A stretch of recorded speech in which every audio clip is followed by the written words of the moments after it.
Buenos días a los alumnos de la Facultad de Ciencias de la Salud, Escuela Profesional de Medicina Humana. Estamos ahorita para desarrollar el curso de Historia de la Medicina y de las Ciencias o viceversa.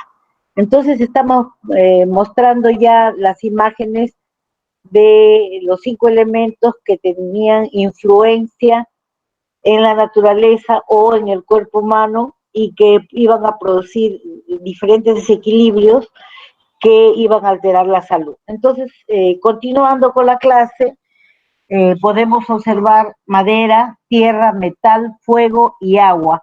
Eran 5 de los elementos de la naturaleza que les correspondía a algún aspecto del ser humano. Había estereotipos físicos, a que ahora nosotros le llamamos alteraciones genéticas, por ejemplo, en el fallecer encontrar un riñón en herradura, encontrar el corazón a la derecha, una destrocardia con transposición de grandes vasos, las, el diseño del gusto a través de las papilas en la lengua, en la visión, en la retina, alteraciones que producían diferentes tipos de visión de colores, también la influencia de las estaciones, el polen que producía procesos anafilácticos y de sensibilidad tipo alergias, la temperatura que en climas muy fríos producía que la dermis y la hipodermis tuvieran unas capas muy gruesas que eran de protección y con grasa, como también el calor, el adelgazamiento de la piel, como el mostrar un incremento de la melanina y, por ejemplo, en África, pues los colores que predominan son los oscuros en el ser humano. Entonces, los elementos estaban relacionados, los 5, con equilibrio, desequilibrio, estereotipo de tipo físico, tanto en los sabores, en las estaciones, en la temperatura, como podemos ver, hay una influencia directa sobre el ser humano. Entonces, una pregunta del balotario sería, ¿qué elementos de la naturaleza fueron lo que le correspondían a algún desequilibrio en el aspecto de salud del ser humano o de la naturaleza? Entonces, ustedes tienen que responder en el balotario madera, tierra, metal, fuego y agua. De repente va a venir otros y ustedes tienen que acertar en el verdadero, ¿no? ¿Podemos revisar la madera, Maricruz, por favor? La madera estaba relacionada con el hígado, la vesícula, el conducto cístico, el conducto hepático, que iban a drenar tanto en el colon y el intestino delgado, como también el drenaje iba a ser en el páncreas. Entonces, ¿cuáles eran las características semiológicas de los que tenían problemas como madera en el área hepatobiliar? Cansancio extremo, agotamiento. Eso era un signo importante para los médicos de esa época, ¿no? Y lo relacionaban con la hepatitis crónica. También estaban los desequilibrios emocionales como la ira, la histeria, el dolor en todos los fascículos musculares, había distonías por hipocalemia y se producían los calambres, tenían estreñimiento, incremento de la temperatura interna, y eso se podía corroborar con tomándole la temperatura rectal, disfunciones sexuales, había insomnio, irritabilidad orofaringia y también a veces esofágica, que producía regurgitaciones, ácidos, vómitos.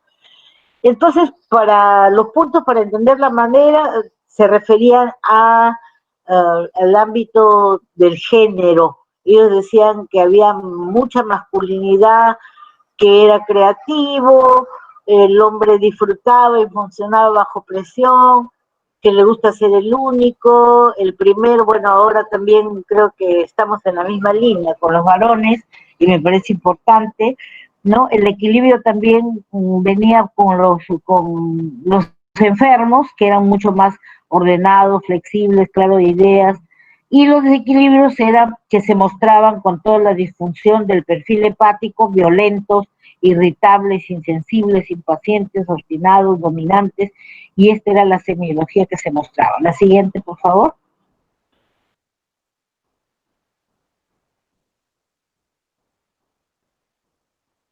Aquí tenemos el segundo elemento que lo relacionan con el vaso, el páncreas y el estómago.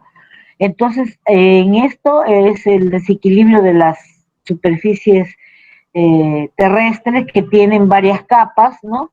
Y se presentaba con trastornos del peso, anomalías del peso, obesidad, delgadez.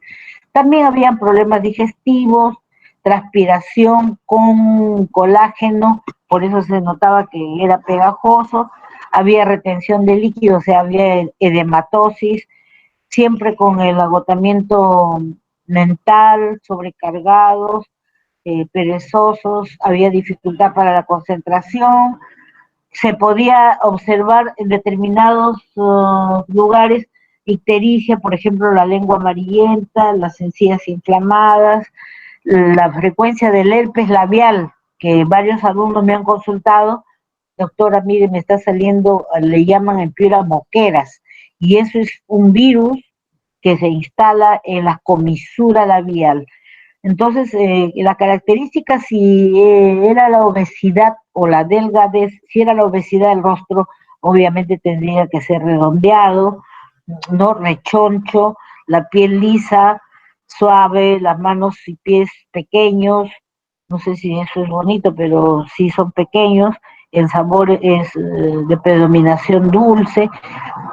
¿Qué puntos se necesitaban para entender la tierra? La concentración, el buen trato, querer ser todo para todos, el gran amigo, el leal, el previsible, el carácter no es fuerte ni blando.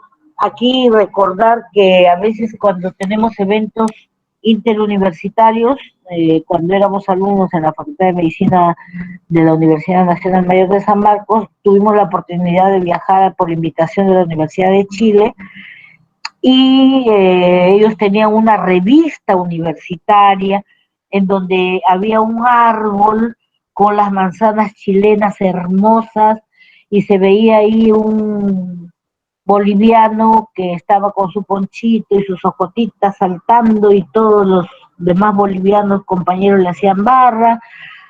Había un chileno que quería alcanzar la manzana chilena porque ese era el trofeo, ¿no? En ese evento eh, simulaba simbólicamente la manzana chilena y otro chileno ponía su hombro para que pisara ahí su hermano y pudiera alcanzar la manzana chilena.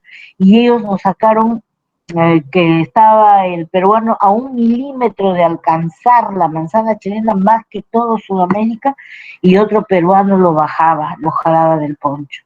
Entonces eso produjo una distorsión del evento, solamente el mostrar esa revista que no fue el objetivo del Congreso, pero nos hizo sentir, aparte de mal, reflexionar. A veces nosotros elegimos a nuestras autoridades y después nos damos cuenta que nos equivocamos, pero decimos, no es mi culpa, yo no tuve que ver, sin embargo yo di mi voto para esa autoridad.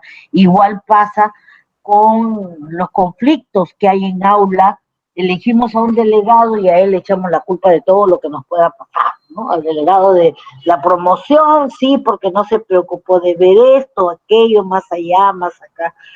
Entonces, yo creo que esa reflexión que tuvimos los sanmarquinos nos sirvió para eh, regresar y hacer un trabajo en cascada desde los recién cachimbos hasta los que terminaban, hacerle un curso con un equipo multidisciplinario que nos proporcionó la universidad, ¿no? De psicólogos, sociólogos y psiquiatras, y pudimos hacer un evento en el cual mostrábamos que teníamos que ser emocionalmente más propositivos, tendemos siempre a la crítica y no nos miramos nosotros mismos. Podemos ser críticos, pero lo importante también es qué responsabilidad tenemos nosotros para haber elegido a nuestros representantes y después estar disconformes. Entonces, siempre es bueno poner el hombro, poner la mano, a pesar de que fue un documento que se le hizo a la universidad y la universidad dijo que eso lo habían hecho los alumnos de la Facultad de Medicina, pero aún así la Universidad de Chile tomó medidas muy fuertes contra ese grupo que hizo la revista, pero también, como les digo, nosotros le sacamos ahí la parte positiva, o sea, si nos hacen ver nuestros errores, pues en este caso, dice, son agradables, atentos, pero también somos muy críticos, pero no somos autocríticos. Sí, nos gusta criticar al vecino, al hermano, a la mamá, al papá, a la pareja, a quien sea, a nuestros compañeros, pero nosotros hacemos un acto reflexivo de autocrítica y decimos, voy a parar en mi vida y voy a ver como alumno qué he hecho durante mi ingreso desde kindergarten, desde inicial hasta la fecha, en qué he aportado a mi familia, qué logros he conseguido personales, cuál es mi comportamiento frente a mis compañeros, a mis profesores, a los mismos colegas que van a tener ustedes cuando van en el internado, cómo va a ser mi comportamiento, qué podré obtener yo si me pongo en un plan de negación, de ser más hemisferio izquierdo y decir a todo no, no, no, no, no, no, y cuando no me doy cuenta de eso, no lo hago con mala intención. Sin embargo, yo les cuento esta experiencia que nos sirvió para la reflexión de esa promoción. Entonces, aquí dice, ser previsibles es como monitorear parte de nuestra vida. Para esto tenemos que tender al equilibrio. Dice, comprensivo, relajado, centrado, compasivo, ayuda incondicional, pero sin embargo, cuando está enfermo se desequilibra y se pone entrometido, dependiente, cínico, celoso, se siente víctima, todo me pasa a mí, yo soy el martes de la historia de la medicina, estoy estudiando medicina y eso es un gran logro, pero nadie me aplaude. Estamos acostumbrados a veces a, a la no auto porque no lo hacemos, estamos acostumbrados a que ser aplaudidos permanentemente. Si la profesora me respondió a la intervención que hice, no como yo quiero, es mala y no pienso que lo hace para mi formación, para mi desarrollo, yo les respondo que la pregunta no está completa o no va dirigida a la respuesta, es a los que le presto mayor atención. Entonces yo creo que es importante no sentirse víctima ni estar esperando ser aplaudido, solamente ser propositivo y dar todo de sí, aportar. La siguiente, miren todo lo que nos hizo hablar la tierra. Ya vimos la tierra, ahora nos toca el metal. Y aquí lo relacionan con el pulmón y el intestino grueso. Recuerden que pulmón es oxigenación, ¿no? Pulmón tiene que ver mucho con vivir en un área donde el oxígeno sea puro. Nosotros tenemos en Piura esa ventaja de tener muchos algarrobos, mucho verde, que si bien es cierto, no todos tenemos en la puerta de la casa un árbol, o quizás sí, pero la suma de todos hace que la naturaleza tenga una oxigenación mucho mejor que otras ciudades, por ejemplo Lima. Entonces, el metal, cuando estamos en desequilibrio, frecuentemente nos vamos a resfriar, tendemos al asma, les decía anafilaxis, debilidad del sistema respiratorio. Disculpen ahí, la señorita secretaria ha puesto sistema, debe decir sistema. En las mujeres hay dolor premenstrual y menstrual, generalmente relacionado a poliquistosis ovárica. Generalmente es eso. ¿Y cómo nos podemos dar cuenta en las mujeres, que son las que más vello tienen? Podemos tener vello, pero es un vello muy delgado, muy fino, casi transparente.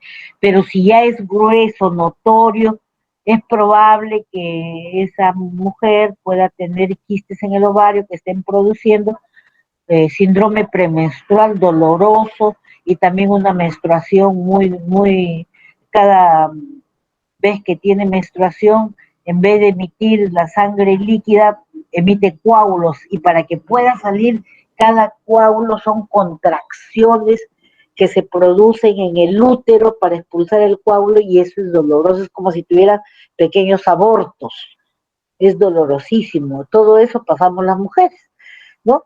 Y bueno, tenemos la dicha de ser las únicas en el universo que podemos dar vida a otra vida, ¿no? Pero sin el varón, que es el que nos da el X o el Y, no podríamos ser eso que somos. Entonces, somos complementarios. También refiere en el desequilibrio de metal problemas de piel, estreñimiento por debilidad intestinal. Debilidad intestinal se refiere a disminución de la motilidad, ¿no? Nuevamente volvemos a nariz y garganta irritables. Generalmente hay compromiso laringio, por eso se escucha una voz rugosa, gruesa, media como de borrachito, ¿no? No es una voz nítida, transparente, como la que tienen ustedes. Entonces, generalmente está relacionado a problemas de pulmón, bronquitis.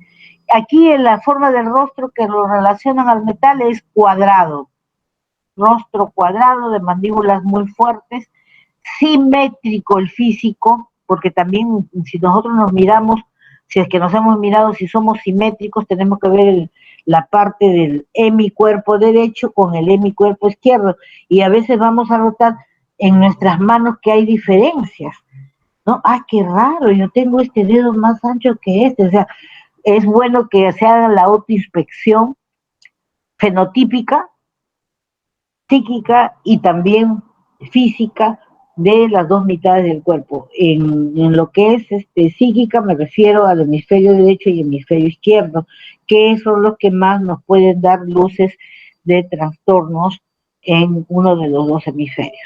Y si están funcionando los dos hemisferios, mira, ese es un genio. Ahora la piel es clara, limpia, las manos y pies fríos, lo contrario a la madera y a la tierra.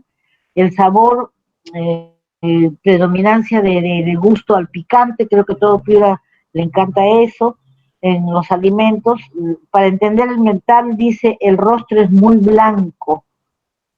Aquí estaríamos definiendo los ingleses que son simétricos, cuadriculados en su rostro, son fríos, les gustan las cosas muy claras en las definiciones, son estructurados, disciplinados, les gusta la ética, respetan las virtudes, son discretos y un respeto único a la autoridad, porque ellos son los que los eligen.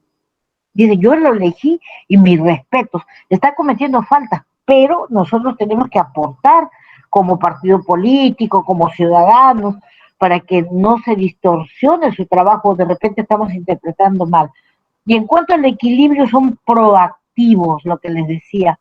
Nosotros en las lecciones nos dolió mucho lo que nos sacaron en la revista, pero nos sirvió también.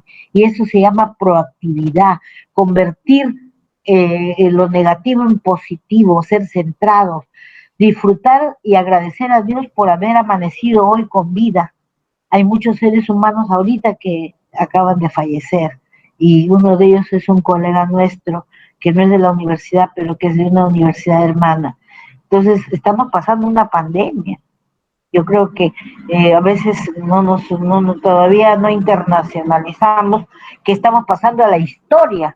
Por eso también se me ocurrió lo de la cápsula del tiempo y que el último grupo va a ser una exposición, va a ser una exposición que nos va a dejar con el ojo cuadrado, como dicen los alumnos, ¿no? Porque ellos van a decirnos esa propuesta que surgió de sus ideas, doctora, lo hemos plasmado.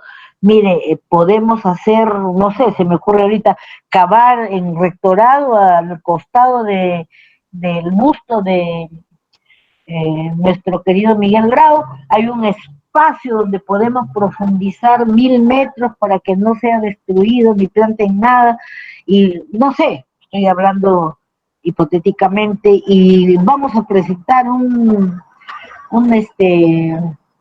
un video interactivo, un press interactivo, donde vamos a poner para que todos hagamos, además de lo que estamos proponiendo, un brainstorming, una lluvia de ideas, tantos cerebros aquí hermosos, que casi somos 50, lo que podemos aportar a esa comisión, pero ellos tienen que mostrarnos primero qué es lo que podemos hacer. Si bien es cierto que son pocos, es un trabajo muy agradable en la investigación, ¿no? Entonces, ya habíamos visto que el equilibrio, ¿no? Son proactivos, prácticos. En el desequilibrio, más bien tienden a la depresión, son melancólicos, muy críticos, a veces limitados en su autoconfianza, porque cuando falla otro ellos se autoculpan y en vez de autoculparse deben apoyar en el lugar donde se hizo la falla. Lo siguiente,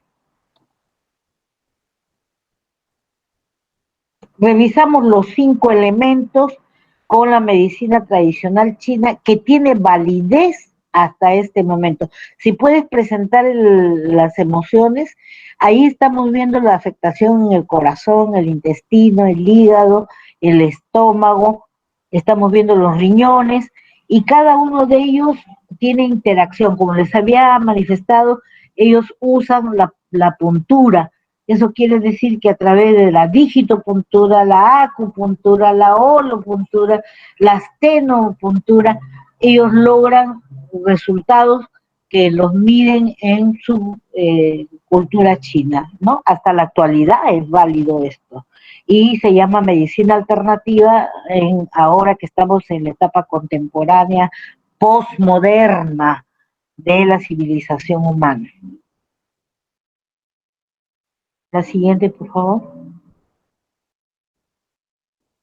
Tenemos otro elemento que es el fuego y que habíamos visto en la síntesis de la infografía anterior, ¿no? El corazón y el intestino. Vamos ampliando ahí el desequilibrio, ¿no? Que se despierta durante la noche, tiene sensación de angustia, es pacientes que te dicen, nunca me despertaba 3 veces en la noche. Generalmente esto ocurre cuando hay un disturbio emocional, no tienen un sueño durante mínimo 6 a 8 horas, ¿no? La cara dice que está sonrojada, hay taquicardia, hay acaloramiento, el pulso es fuerte, en la piel hay desprendimiento de eczemas, el paciente está con probablemente no el total, pero sí el colesterol de LDL, que es el maligno, alto, hay incremento del ácido úrico, todo esto se trastoca en una fatiga emocional. Tenemos la forma del rostro con hipognatia, ¿no? O sea, la mandíbula inferior es más estrecha, muy característico de estos elementos del fuego, ¿no? Cuello y brazos largos, también tenemos la piel que es delgada, cálida, estamos viendo de que hay acaloramiento, entonces es lógico que la piel sea mucho más caliente de lo que esperábamos, tiende a tener el gusto con sabor amargo. ¿Qué puntos vamos a entender? Que lo positivo es que es un ser que es luchador, valiente, apasionado, le gusta conseguir los grandes retos, se parece mucho al hemisferio derecho, intensamente intuitivo, dice, no sé, hoy día el clima ha estado diferente, ha habido incremento del viento, cuando aquí en esta parte de la China hay muy poco eh, viento eólico, ¿no? Hay muy poco movimiento de las hojas en los árboles, no sé, hay incremento de lo que es el tenor eólico, se llama la fuerza de energía renovable, que es la que impulsa el movimiento de las hojas en los árboles. Estoy viendo de que los animales que normalmente cantan en la mañana no han cantado hoy día. Estoy viendo, en la naturaleza puede observar intuitivamente muchas cosas y dice, va a haber un sismo. Y ustedes saben que en la parte asiática lo más frecuente son los sismos, ¿no? Entonces, hoy día o mañana va a haber un sismo, y tal cual. Entonces, son seres intuitivos, pero que con la experiencia refuerzan esa intuición. Es empático, le gusta apasionarse para poder mostrar sus mejores condiciones de empatía. Dice, es carismático, le encantan las sensaciones, ¿no? Un poco histriónico porque le gusta el drama, ¿no? Y los sentimientos que él vuelca hacia otro ser humano son intensos, sea familiares, hermanos o a su pareja. En cuanto al equilibrio, es tranquilo, es pacífico, adaptable, desde que es intuitivo, empático y centrado, se nota que tiene paz, y si se desequilibra, va a ser más bien hiperactivo, va a ser histérico, no es histético, sino ahí ha habido un error a la hora de la transcripción, histérico, ruidoso, impulsivo, un ser un poco superficial cuando está desequilibrado, pero cuando mantiene su equilibrio es el más pacífico que ustedes puedan encontrar en el fuego. La siguiente. Aquí tenemos el otro elemento que es el agua y que lo relacionan la medicina china con el riñón y la vejiga. Podemos ampliar, por favor, la siguiente. Ahí estamos. Entonces, aquí cuando hay desequilibrio, dice que disminuye, perdón, la energía vital, ¿no? Disminución también de la libido, o sea, no hay la sensación de apareamiento o de búsqueda de la pareja, hay fobias, existe un temor que deriva en un trastorno psicosomático de características emocionales, siempre está atacado por virus, o sea, su sistema inmune por estar disminuido, dado que tiene agotamiento de la energía vital, ¿no? Entonces, va a tener predisposición para la infección. Aquí dice virus, pero también puede ser bacterias, hongos. Siempre está pensando que tiene todo, ¿no? Algunos alumnos cuando empiezan las clases en algunas enfermedades dicen, uy, yo tengo eso, a mí me pasa eso. Entonces, está bien relacionarlo con algunos signos o síntomas que podamos decir los profesores, pero no en todos, pues. Cuando hacemos oncología, esos signos se presentan conmigo. Cuando hacemos problemas de crónico degenerativo, yo debo tener artritis reumatoidea. Entonces, si relacionamos con muchas enfermedades, es muy probable que seamos hipocondríacos, ¿no? Que sea relativo nuestra asignación a las enfermedades que podemos tener. Aquí hay una característica importante que generalmente lo relaciona todos con problemas óticos. Hay zumbido de oídos, pero ese zumbido se produce por la vascularización en la zona de la membrana coclear. Hay debilidad sexual, ¿no?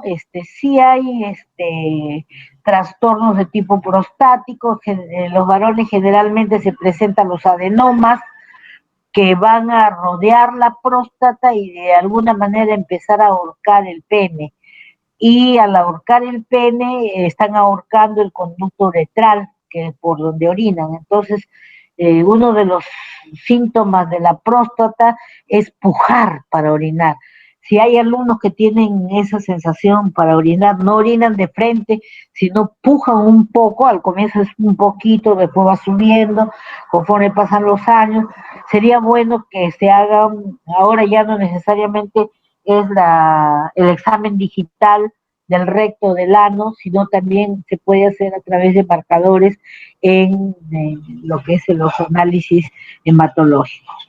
Hay frecuentes dolores de cabeza, sensación de reumatismos, dolores en las articulaciones, y son los que mayormente van a precipitar las sales de calcio en sus riñones. Pero eso ahora ellos lo relacionan al agua y tienen en Piura, yo creo que es directamente proporcional. ¿Por qué?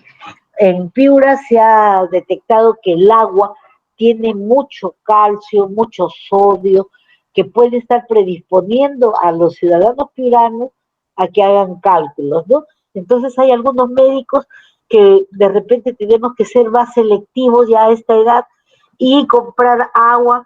¿Qué aguas hay importantes en Piura? No puedo decir las marcas, pero tienen que buscar aguas que tengan muy bajos miliequivalentes de sodio, ¿no? Esa marca generalmente en Piura desaparece. Nosotros compramos los bidones de 7 litros de agua y quedan otras marcas que también tienen menos, pero las más que ustedes vean que cuesta 3 soles, 5 soles, esas son las cargadas de sodio. Son las que más sodio tienen. Y si ustedes abren el caño, pues ahí encuentran en la ducha, como también en los grifos, depósitos de sales calcáreas. Así están los riñones. La forma del rostro es alargado y mandíbula ancha. En el físico son delgados, de huesos largos. El sabor que predomina es el salado. Ellos prefieren el salado al dulce o al agrio. Entonces, los puntos para entender en este caso el elemento agua es búsqueda del conocimiento, le gusta ser comprendidos y aplaudidos, a veces permanecen ocultos, pero cuando salen necesitan el reconocimiento y no debe siempre ser directamente proporcional. Cuando yo hago algo espectacular, yo me debo sentir bien, no esperar que otros me hagan sentir bien. Yo digo, estoy feliz con el trabajo que acabo de hacer sobre el tema que me ha dejado la doctora. De verdad que he hecho lo inhumano para hacer un excelente trabajo. Quiero la mejor nota y voy a hacer la mejor exposición. Si mis compañeros me aplauden o no, está bien, ¿no? O sea, me motiva, pero mi autoconfianza debe ser lo que predomine. Por eso aquí dice, son enigmáticos, permanece oculto, anónimo, pero es penetrante.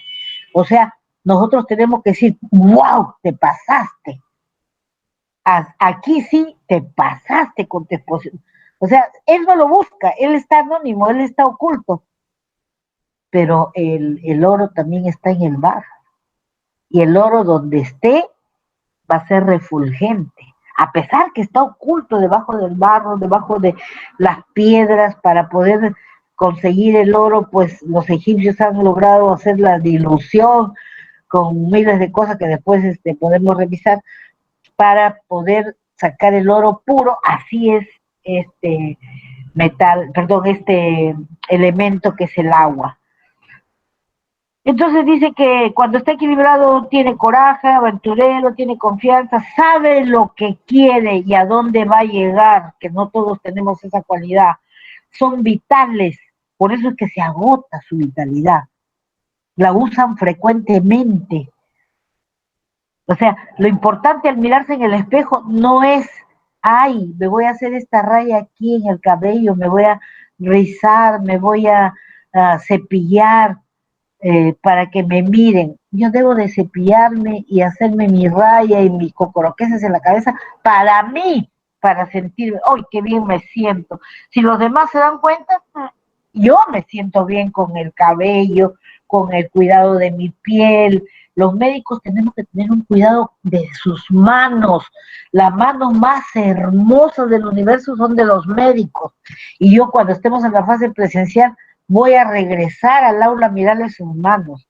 Y hay que ver las uñas, que están deterioradas, que no están bien cortadas, impecables. Siempre están diciendo, ¿qué diferencia con la UPAO, con la César? Vienen elegantes, no sé cuánto. Nosotros no seremos elegantes, pero somos los más limpios del universo. Desde que llegué a Piura me di cuenta que el piurano para salir a una reunión se baña. El limeño no es así, se echa perfume. Y no son todos, por si acaso, porque esta videoconferencia está grabada y no la estoy generalizando, pero tengo que decirles así, porque el piurano o la piurana impecable, hasta va a las reuniones con el cabello húmedo. No ha tenido tiempo de secárselo, pero es increíble la limpieza de los ciudadanos. ¿Y qué van a hacer mis alumnos de la Facultad de Medicina? Tienen que superar esas iniciativas de la comunidad, de la ciudadanía. Se ha descubierto en una universidad que cortándole las uñas a los alumnos que estaban haciendo residencia en cirugía, tenían las uñas cortas, pero se les recortó más y se las llevó a caldo de cultivo. ¿Qué creen que encontraron? Ese, señores. Por más que ustedes digan, no, si ya me he lavado, casi no tenemos la costumbre los estudiantes de medicina de cepillarnos cada uña. Tenemos que tener un cepillo que no es el cepillo dental, por favor. No lo usen doblemente por ahorrar. Tiene que comprarse una escobillita que es bien apretada en sus cerditas y aprender desde ahora a tener impecable. Ustedes van a restaurar la salud de los ciudadanos, pero piensen por ustedes.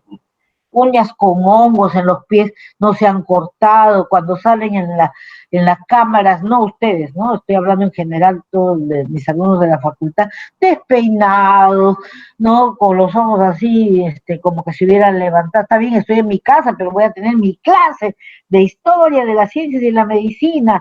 Debo estar vital como en el agua, ¿no? Entonces, no ser paranoico, no estar a la autodefensiva, no que me dijo y por qué al otro sí le dijo, nos confundimos, nos creemos indefensos, las víctimas. Ustedes van a identificar entre sus compañeros que hay víctimas. Todo me pasa a mí, no tengo plata, soy pobre, vivo en la punta del cerro, que no saben que es el ser que puede ser más feliz en la tierra. Tiene la mejor naturaleza, el medio ambiente. Ya quisiéramos muchos estar en esa zona, sin embargo él no lo valora, ¿no? Entonces, para no estar confundido, siempre tenemos que tener en cuenta este elemento que es el equilibrio, el agua. La siguiente.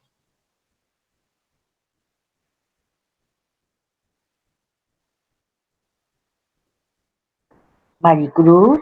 Ah, muy bien. Ahora vamos a hablar acerca de la terapia de las plantas. Los que son más entendidos en este tema son los chinos. Y ellos hacen un curso que se llama fitopatología para poder hacer su mezcla de plantas, saber de las hierbas, poder saber cómo es la raíz, los túbulos seminales, la vascularización, la clorofila, todo el sistema que tienen las plantitas. Ellos primero aprenden qué plagas, qué enfermedades tiene la planta. Y ahora eso en la Facultad de Agronomía hay especialistas en nuestra universidad que se llaman fitopatólogos. Y tenemos un fitopatólogo que ustedes nunca se van a olvidar, que es nuestro vicerrector de investigación. Por ser fitopatólogo se ganó una beca y estudió la especialidad en Alemania, es el doctor Edgar Rodríguez, hasta ahí me acuerdo. El doctor Edgar Rodríguez, nuestro actual vicerrector de investigación, es fitopatólogo, aparte de que tiene pues todas las maestrías y doctorados. Él hizo en la Universidad de Constanza, Alemania, ¿no? Y para eso, para poder estudiar en la universidad durante los 4 años, pues el señor tiene que saber alemán, y ahí lo tienen, en nuestro vicerrector de investigación. Y nos sentimos honrados por ello. Entonces, los chinitos usaban diferentes tipos de planta y los hacían la recombinación o combinación, y según la proporción que usaban de, por ejemplo, manzanilla, que es antiinflamatorio, con berro, que es anticancerígeno, maximizaban sus efectos para todos los posibles efectos colaterales que podían tener en el cuerpo, como lesiones y enfermedades oncológicas, hematológicas, de crónico-degenerativas. Entonces, ya hemos dicho que las plantas son la fitoterapia, ¿no? También le ponían ingredientes animales y minerales, digamos, como un caldito para darle tal o cual. En el caso de los minerales les ponían, por decir, un poco de potasio. ¿Y cómo hacían la concentración de potasio? Ustedes saben que el tomate tiene potasio, el plátano también. Entonces ellos hacían una reducción del plátano, eso significa que debe hervir por lo menos más de 6 horas, y el sustrato que queda después de haber hervido el plátano, el tomate u otras frutos o plantas que tengan potasio, esa concentración le echaban a su manzanilla con berro, que es anticancerígeno, y potenciaban el efecto. O sea, ellos estudian, los médicos chinos son los que estudian de 5 a 8 años la fitoterapia, ¿no? Y también ellos reconocen, los médicos chinos actuales, de que hay una sinergia entre la medicación del posmodernismo que estamos viviendo actualmente con ellos, ¿no? Y se puede complementar las dos cosas. La alimentación a base de plantas, a base de proteínas vegetales, con medicamentos, por decir, oncológicos, ¿no? Entonces, dice, interfiere o potencia sus efectos. Y es importante que ellos no se han quedado en la medicina herbolaria tradicional, sino que han hecho una evolución. La siguiente.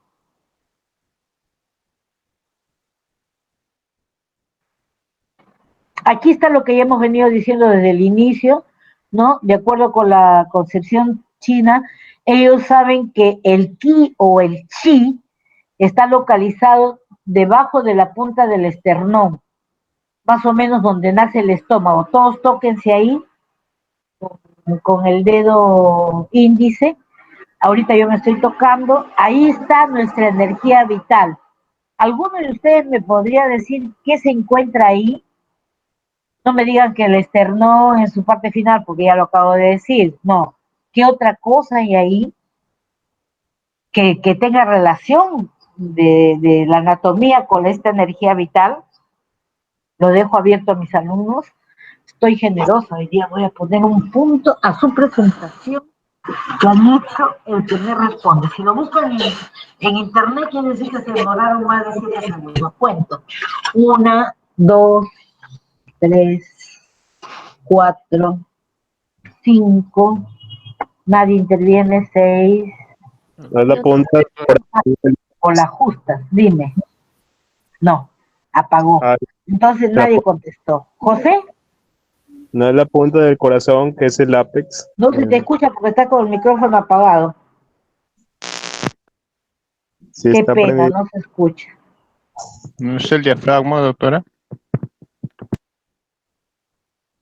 ¿O será el volumen? A ver, José, por favor.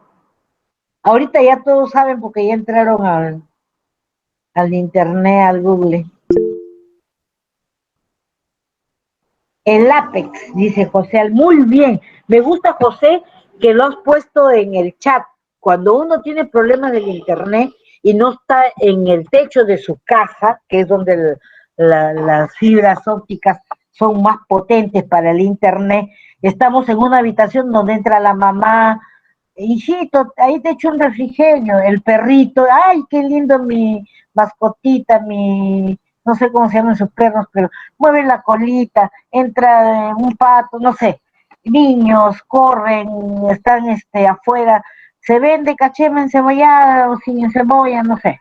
Entonces, todos esos distractores hacen de que también disminuya la concentración del alumno y peor, pues el internet está apretado dentro de un ambiente así. Los alumnos de mi curso de administración han diseñado ya su habitación no para dormir, o sea, una habitación de estudio en el techo de sus casas. Y lo han hecho con drywall, con material que no es carísimo, es un material muy resistente, ¿no? Y que ellos solitos han armado y me dice, doctora, de verdad que son 16 pares craneales que se tienen que despertar para uno aprender. Y esos son los que el próximo año es en el internado. Son 16 pares craneales que ustedes tienen que tener activos para poder aprender a aprender. Porque no es solamente la memoria, sino lo que tienen que ustedes quedársele para siempre. Cuando están en unidad de cuidados intensivos como internos, la enfermera le dice, doctor, y usted en mi casa, doctor, y agarra y le sacude el mandil. Voltean, sí señorita, estaba examinando, sí, sí lo vi doctor, pero el paciente de la cama 3 está muriendo, está en paro cardíaco está en asistolia. ¿Cuánto le pongo de potasio? ¿Cuánto es hoy en esos momentos? ¿Cuánto era? Ay, pero si ustedes hubieran hecho el ciclo de la bomba de sodio y del potasio, pero no como nos lo hacen en físico o en bioquímica o en físico-química, no, sino la abstracción, que 3 cosas que debo saber de ese ciclo, nunca se olvida cuántos miligramos de sodio o cuánto de potasio. Entonces la mira le dice, póngale endovenoso ahorita y yo voy a hacer RCP, a la vena pásele tatu, y ya, y le salva la vida. Pero seguro que nuestros estudiantes están rascándose la cabeza, ¿cómo era cuando yo llevé? No, pues. Entonces, lo importante es hacer funcionar sus pares craneales de los 2 hemisferios. Y ahí tienen que leer ustedes neurociencias. Entonces ahí van a entender por qué el primer par craneal, a ver, ¿cuál es el primer par craneal? Pregunta el balotario, que empieza el aprendizaje en el cerebro del ser humano. Inicia.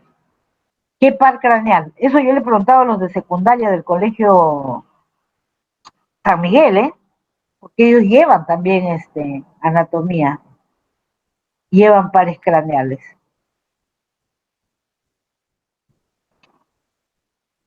Yo cuento hasta 7, van 3, 4 segundos, 5, no es el olfatorio, gracias Génesis, 6, 7, se acabó. El primer par craneal que se activa es el tercer par craneal, el óptico. ¿Por qué? Porque ustedes tienen que ver qué libros necesitan para estudiar la acupuntura china, qué precis pasó la doctora, si pasó un PDF, un PowerPoint, juntan todo su material y los libros que tienen, más su computadora o si no el celular, y para hacer eso no pueden hacerlo ciegos. Y para poder distinguir los colores que son los que en la segunda entrada dentro del nervio óptico del tercer par craneal está la retina, y ahí es conos y bastones, ahí capta los colores. Si ustedes estudian con resaltadores, ya entraron a la primera línea de ingreso al aprendizaje. Pero si todo lo hacen rayando con rojo o azul por ahorrar, no tengo. Tienen que tener resaltadores en las palabras claves y hacer resúmenes de párrafos. Así es, bueno, ya no voy a seguir porque si no les voy a hacer todo el curso. Entonces, el chi queda en el plexo solar, señores. El plexo solar que tenemos, toda la cadena de raíces nerviosas que se emiten de la columna vertebral, confluyen sus ramificaciones en una densidad de raíces y de nervios que se llama el plexo solar. Y eso no lo saben ni los colegas. Y nosotros decimos, los chinos con su agujita. No. Ellos, ahí empieza todo el equilibrio atómico, que es el circuito reverberante a través de nuestra piel, que van a circular los átomos, y donde haya una cicatriz, una disrupción o una amalgama en los dientes que se ha puesto de mercurio, que les ponen los odontólogos algo como medio plomo, o de repente operaciones que han tenido que tener, o cicatrices porque se trompearon con el vecino y el vecino les cortó el brazo, ahí se interrumpe la circulación, pero se dispara en el chi. El chi es el plexo solar y dice, fluye por el cuerpo a lo largo de los meridianos. Ellos estudian cada milímetro celular de el ingreso y la transfiguración y el circuito de átomos, y le llaman meridianos. Ustedes van a ver unos mapas que yo, las 3 veces que he estado en el curso de medicina alternativa con los chinos, de verdad, he puesto tanto empeño que me he acordado 3 de los 150 meridianos. Ellos me dijeron, pero has aprendido justo lo más importante. Yo de verdad quería, pero es bien complejo. hay que ser bastante hemisferio izquierdo calcúlico, hay que sacar la raíz cúbica, la raíz octaédrica, madre mía, para hacer estos meridianos. Una cosa es que te den el mapa, ¡ay, acá está el mapa chino! Pero para construirlo, ese es el desafío, ¿no? Entonces, los canales o vías de comunicación se llaman Qin, pero la energía vital, el chi, está en el plexo solar. La siguiente.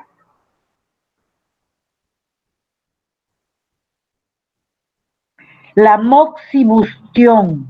Esta es una terapia muy oriental, muy asiática, que utiliza la raíz prensada de una planta que se llama la altamisa o artemisa, como le llamamos en el Perú, y esa le da forma de cigarro y que le llaman ellos como un puro cubano, moxa. Entonces, con eso le soplan y lo entibian en el lugar donde van a poner el agujita. Entonces, si ustedes tienen médicos amigos que practican la acupuntura, que son médicos científicos, obviamente, que han sido formados en la Facultad de Medicina de la Universidad, perdón, Facultad de Ciencias de la Salud, Escuela Profesional de Medicina Humana de la Universidad Nacional de Piura, son gente que tiene otro nivel. Por eso nosotros nos peleamos los 3 primeros puestos con Cayetano y San Marcos en los exámenes de residentado, porque tenemos muy buen nivel, ¿no? Los docentes, pero qué bueno también los residentes, ¿no? Ellos, cuando usan la digitopuntura, no entibian las regiones, en los puntos de acupuntura.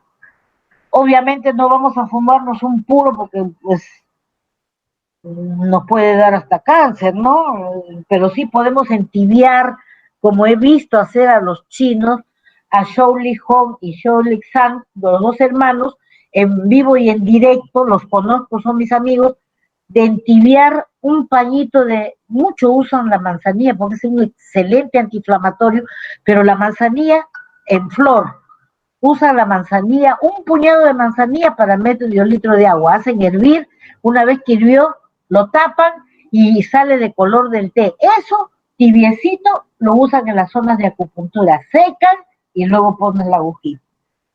Entonces, con eso tienen pues una estimulación hemodinámica del sistema circulatorio, ¿no? Y obtienen un flujo mejorado de sangre que va a facilitar para que los meridianos pueda hacerse un buen circuito atómico y podamos tener un circuito reverberante, excelente, y seamos sanitos, ¿no?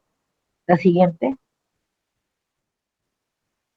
Aquí la pregunta de cómo se está demorando Maricruz, la pregunta del ¿qué características tiene la artemisa? Retrocede, mija. También le llaman artemisa, pero aquí le decimos artemisa, ¿no? ¿Qué características clínicas despierta la artemisa en el cuerpo humano? Al producir el entibiamiento y la respuesta, provoca un estímulo del sistema circulatorio. Ya está copiada la pregunta, copiada la respuesta, pasamos a la siguiente. Ya va creciendo nuestro maletario. Ventosaterapia. Ustedes saben que son las ventosas, son, ya nos pasamos a otro. Ahí estamos, ahí puedes darle aumento. Bueno, voy a decirles de que se usa sobre la piel una especie de vaso donde se crea una presión negativa dentro del vaso, ya sea con humo, con calorcito, y eso se adhiere a la piel. Ese calor en el interior que tiene el material ígneo, tiene que ser un vaso que soporte, un tipo Pyrex, porque si usamos nuestros vasos que tomamos, de repente vamos a provocar que el cristal pueda hacer daño a nuestra piel, y se coloca en las zonas donde hay las raíces nerviosas. Las raíces están en la salida de las vértebras de la columna vertebral, perdón. Entonces, en esa zona es, ¿por qué las raíces? Porque esas a su vez tienen relación de manera envolvente por todo el cuerpo, ¿no? La siguiente, la auriculoterapia. ahí está lo que la vez pasada les dije, ¿no? Dibujado cada zona del cuerpo humano. Entonces, en la auriculoterapia no solamente ellos trabajan con los sonidos de los cristales, tienen cristales muy de alto nivel de concentración del sílice, porque el cristal es un acúmulo del sílice, y al hacerlo vibrar, produce una estimulación del pabellón de la oreja, y ahí hacen la digitopuntura, ¿no? Se llama auriculoterapia, y como pueden ver ustedes, ahí está, les vamos a compartir el precio para que puedan ponerle más aumento, ya que está aquí limitado el aumento, y puedan ver la columna vertebral, el cráneo. Generalmente la cabeza está en el lóbulo de la oreja, está de cabeza del ser humano, ¿no? Ahí hay una combinación de la aguja con el sonido. Porque ustedes saben que en el octavo par craneal tiene dos ramas, una rama vestibular, que es del equilibrio, y que generalmente se produce cuando hay mareos, vértigos, y todo el mundo le echa la culpa al colesterol, y es un problema del oído, y la otra rama es la rama auditiva del octavo par craneal. La siguiente. Ya habíamos visto también que la puntura no necesariamente es con aguja, también puede ser con los dedos, ¿no? Y se llama digitopuntura. Y ahí está influenciando, yo creo que es importante una pregunta del balotario, ¿cuál es la finalidad de la digitopuntura? Mejorar la circulación y producir la óptima circulación de los átomos, para restablecer la salud, en este caso que pueda tener el paciente, ¿no? Pero con que me digan en marca verdadera es restablece la circulación y también optimiza la circulación reverberante de los átomos en todo nuestro cuerpo. A través de la digitopuntura zonificada, ahí ustedes están observando que con los pulgares está haciendo presión en las raíces. Generalmente siempre se hace en donde salen los nervios intercostales, en las raíces, en los bulbos raquídeos de la columna vertebral, en los bulbitos esos que salen de las astas, ¿no? Ahí están viendo la digitopuntura, le da calorcito porque el dedo tiene este dedo pulgar tiene su propia circulación, ¿no? Entonces, cuando ustedes quieren examinar el pulso radial, pulso femoral, el pulso aórtico carotídeo, no pueden hacerlo con el dedo pulgar porque tiene su propia arteria, y ustedes al presionar dicen, están contando cuántos latidos por minuto, pero están contando la de su dedo, no del cuello del paciente. ¿Por qué? Porque este dedo está contraindicado para tomar los pulsos. La siguiente. Aromaterapia. Esto generalmente la aromaterapia, como uno de sus compañeros o dos dijeron, el nervio olfatorio, aquí tiene que ver con los distintos tipos de aromas que van desde el floral al frutal, ¿no? Y también al herbal. Puede haber un abanico de aromas que van a estimular, y que generalmente la aromaterapia se usa, como están viendo ustedes, con masaje terapia, ¿no? No es solamente huela y se va a sentir bien, no, hay que combinar. La siguiente.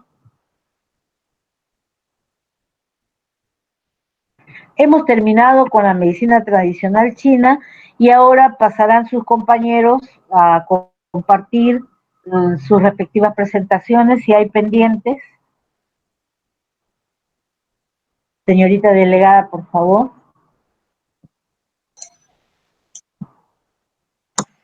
Sí, doctora, ahorita mis compañeros del grupo 4 van a pasar a proyectar sus diapositivos. Sí, ahorita voy a transmitirla un momento.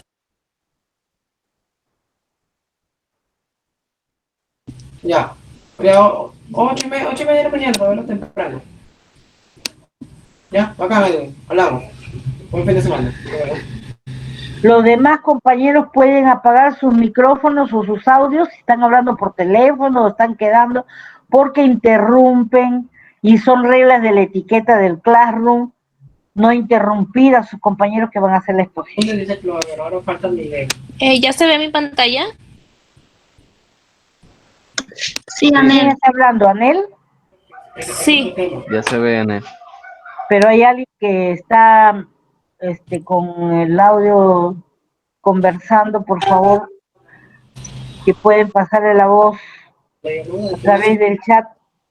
Es Anel, es el audio de Anel. No, es un varón, yo lo tengo grabado aquí. No, sí, es que hubo un ruido que pasó por acá por mi casa. Ah, no, yo estoy escuchando conversación.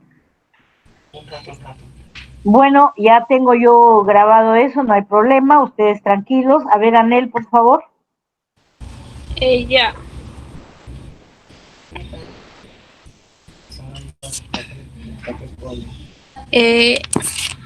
Ya sí se ve, ¿no? ¿Sabes qué? Preséntate, Anel, se ve todo. Pon presentación y puedes ir refiriendo qué van a hacer. Buenos días, compañeros, doctora. Hoy día vamos a hablar sobre la medicina egipcia y griega. Para comenzar, vamos a hablar un poco sobre la medicina egipcia. A las 3 por lo menos.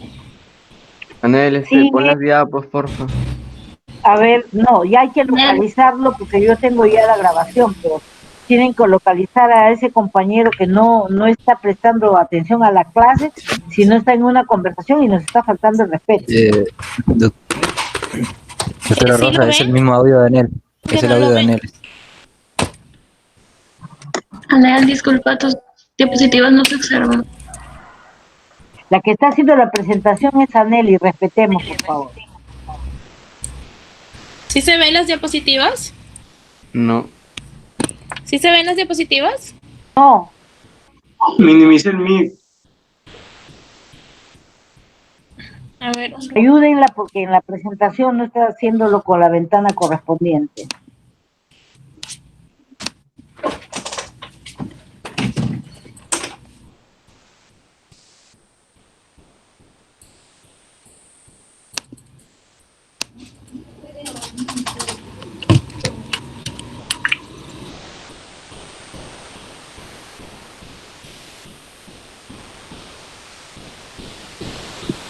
Ya se ve, Anel. Continúa, por favor. Ya, esta parte me corresponde a mí, doctora. Soy Flores Seminario Cristian Alonso. Pertenezco al grupo número 4.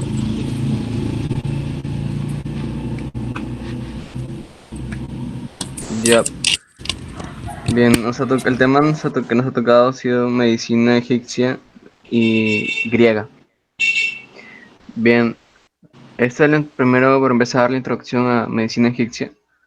La medicina egipcia llevó consigo de la mano a la civilización egipcia, o sea, fueron las más avanzadas de su tiempo y tuvo un periodo muy largo de desarrollo comprendiendo mínimo cerca de 3 milenios, alcanzando su auge en un desarrollo farmacéutico muy extenso, con más de 700 recetas, y de vestigios están los pergaminos que más adelante mis compañeros se van a explayar, y sobre todo en perfumes, en cirugía, pero lo rescatable de cirugía sería la odontología.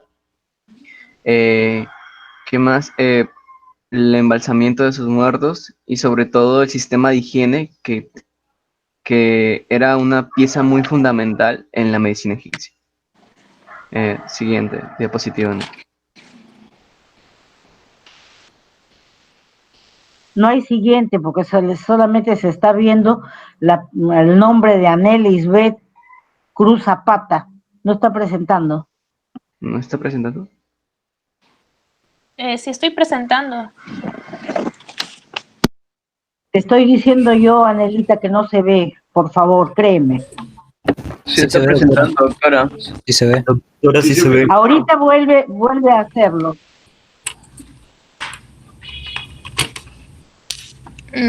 ¿No lo ven para volverlo a cargar? Ya, ahora ya. Es el internet, ya. Bien. Repite de nuevo la introducción, doctora.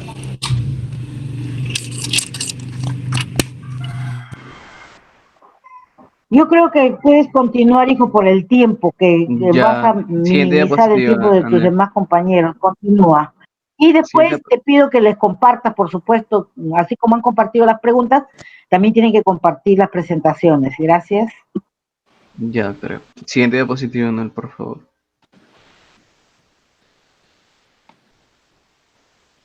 Anel.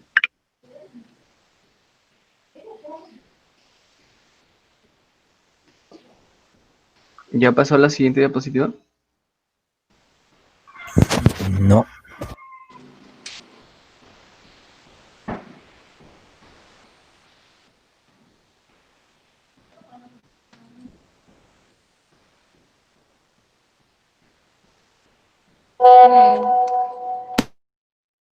Bien. Anel, la siguiente diapo, por favor.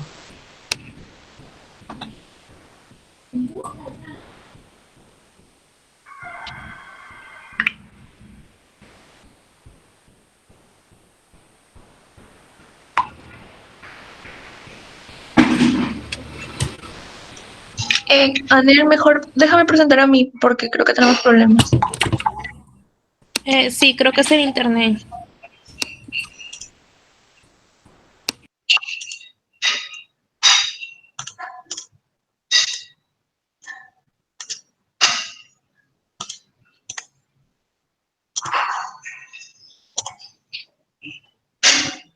¿Ya se ve? Sí. Sí, sí. Sí, ya se ve, Camila. Siguiente diapositiva, Camila. Ya. Bien, aquí la primera pregunta es, ¿cómo se desarrolló, se desarrolla la medicina egipcia? Siguiente diapositiva. Ya, bien. La medicina egipcia tuvo varias huellas alrededor de la historia, dejando consigo una buena imagen como el triunfo de la medicina o el inicio de las raíces de la medicina occidental. La medicina egipcia tuvo su primer y más grande exponente, que fue Imhotep, quien acuñó allí el nombre de primer médico. Fue un sumo sacerdote y sobre todo un médico eminente. Inclusive llegaban de otras tierras para que sean vistos por él, y sobre todo si es que se decía que él tenía la bendición de los dioses, ¿no? De allí surge su famosa una frase que se decía que no solo curaba a los enfermos, sino que los resucitaba. 1000 años después de su muerte fue deidificado y como tal se le hizo una estatua como un dios de la medicina. A raíz de eso, cuando se tenía una enfermedad incurable, se le oraba y se le hacía un ritual a Imhotep. Sobre todo, se tuvo un gran desarrollo de recetas farmacéuticas. Tales fueron que tenía recetas con 37 especies diferentes de plantas, y allí viene una descripción. Y lo que más dejó resaltante de él fue que pudo realizar una cirugía de extirpación que tenía como un pequeño, en ese entonces una verruga, una deformación, digamos, prácticamente una cirugía plástica en Egipto. Sus terapias para pacientes con enfermedades graves se basaban en rituales constantes entre los dioses y baños en hierbas y especies y ungüentos. Bien, siguiente diapositiva. A ver, antes de la siguiente aquí, ¿qué pregunta tendrías que aportar para el balotario? Sí, ¿cómo se desarrolló la medicina egipcia? O sería una respuesta de media hoja, ¿no? Tienes que ser más puntual para que tu compañero de 5 respuestas pueda marcar la verdadera, o podemos Sí, hacer de que doctora, escriban. más adelante voy a terminar de No, explicar en la este pregunta. tema me interesa, ¿por qué? Porque hay una diferencia. Imhotep, aquí dice, no solo curaba a los enfermos, sino los resucitaba. Sí,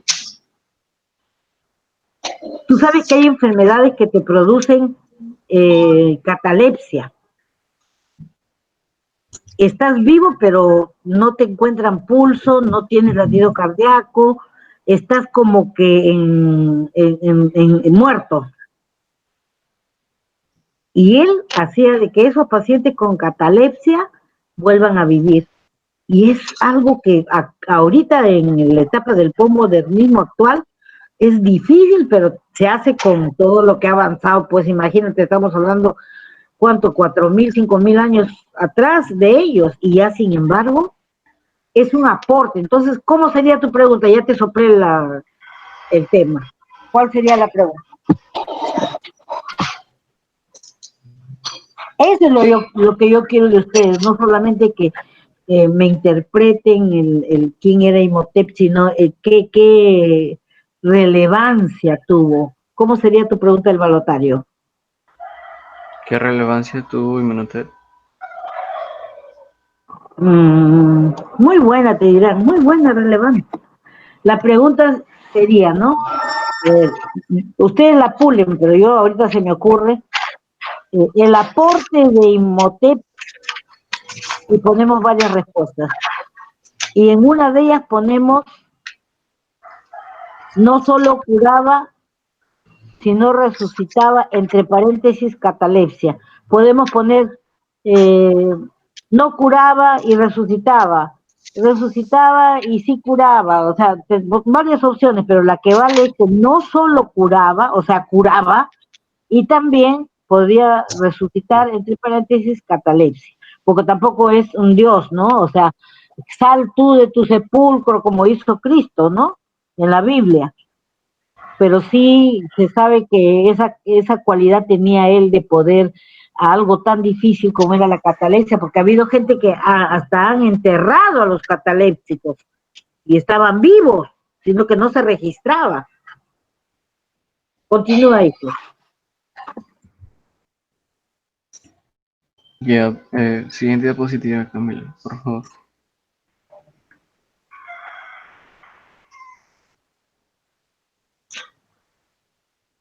Ya, la medicina egipcia se distinguía por dos tendencias. Una era la mágico-religiosa, en la cual si al paciente se tenía, ¿no?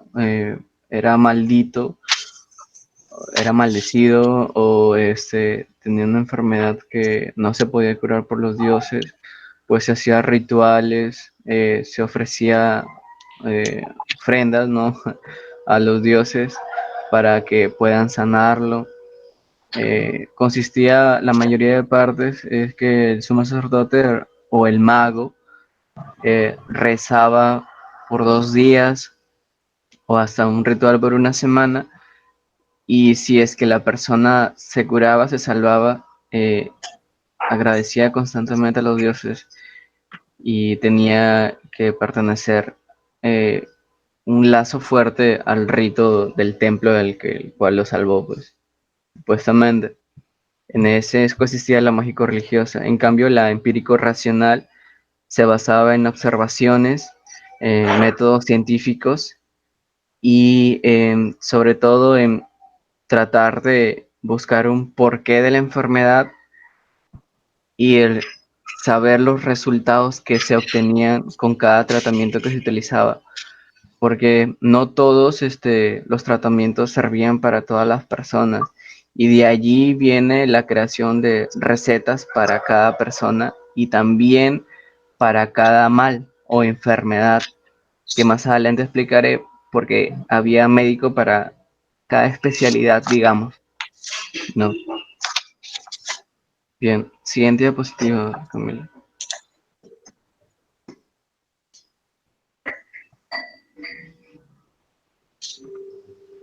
Bien.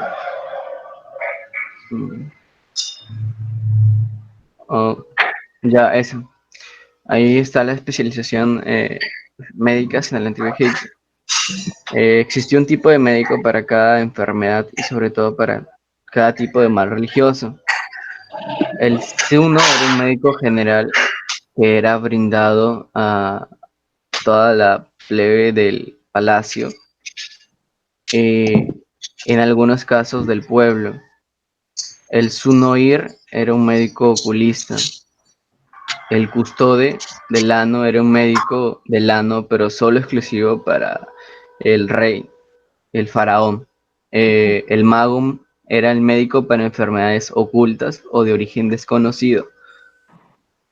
Más que todo eran las maldiciones, también estaba presente el mago.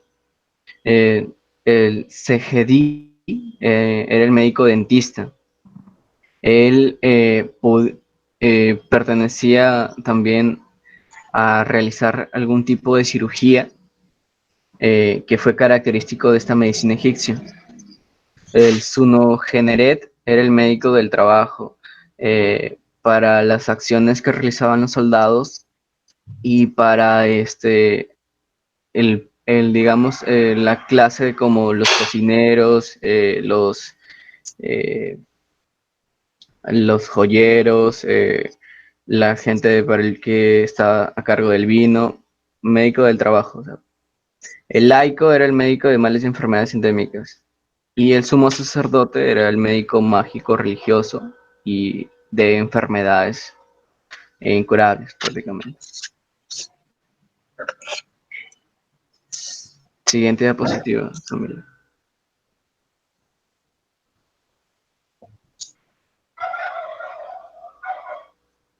Camila. Ya, la segunda pregunta es ¿qué caracterizó a la medicina egipcia? Las características más notorias son su limpieza y organización, o sea, su sistema sanitario, que basaba desde lavarse las manos, estar limpio constantemente a la hora de realizar las recetas, bendecir cada planta o especie utilizada en la receta. Inclusive para hacer un perfume era tal su nivel sanitario que solo entraban 2 personas máximo a realizar el perfume o el ungüento y otras 2 personas en buscar las hierbas. Las alcanzaban en una hoja, las lavaban, las limpiaban y esas personas eran apartadas y tocaba a otras que llegaban limpias. O sea, era un sistema de limpieza sanitario muy eficiente. Su farmacéutica consta con más de 700 recetas de una inmensa variedad de plantas y 37 especies distintas utilizadas en cada medicina. Otra característica es el embalsamiento de sus muertos con rituales a dioses. Aquí los egipcios tenían un amplio conocimiento de la anatomía humana y sobre todo de qué órganos eran referidos a cada dios, ¿no? El hígado, los riñones y el estómago era Sejet, que era la diosa, un dios representativo, una diosa representativa para Set, el corazón, para Tot, el cerebro, y para Isis, creo que era fertilidad. Si era mujer, no se le dejaban los órganos, se les conservaban, pero si era varón, ¿cómo se llama? Sí se los dejaban, pero eran como tipo circuncidados, un poco, pulidos, algo así leí. La cirugía y operación en lo resaltante, pues es la odontología. Y luego está lo característico que es la postura del parto, que se utilizaba el tracoma. Eran puestas las mujeres en una mesa y les hacían abrir las piernas y había una persona por atrás que la sostenía y al mismo tiempo habían 2 personas que limpiaban y también otras 2 que sostenían su dolor y rezaban. Bien, esas eran las características de la medicina egipcia. Bien, a continuación mi compañera va a poner la pregunta número 3. Buenos días, doctora. Buenos días, compañeros. ¿Sí me escuchan, verdad?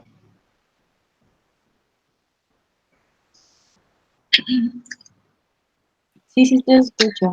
Ahí está. Ya.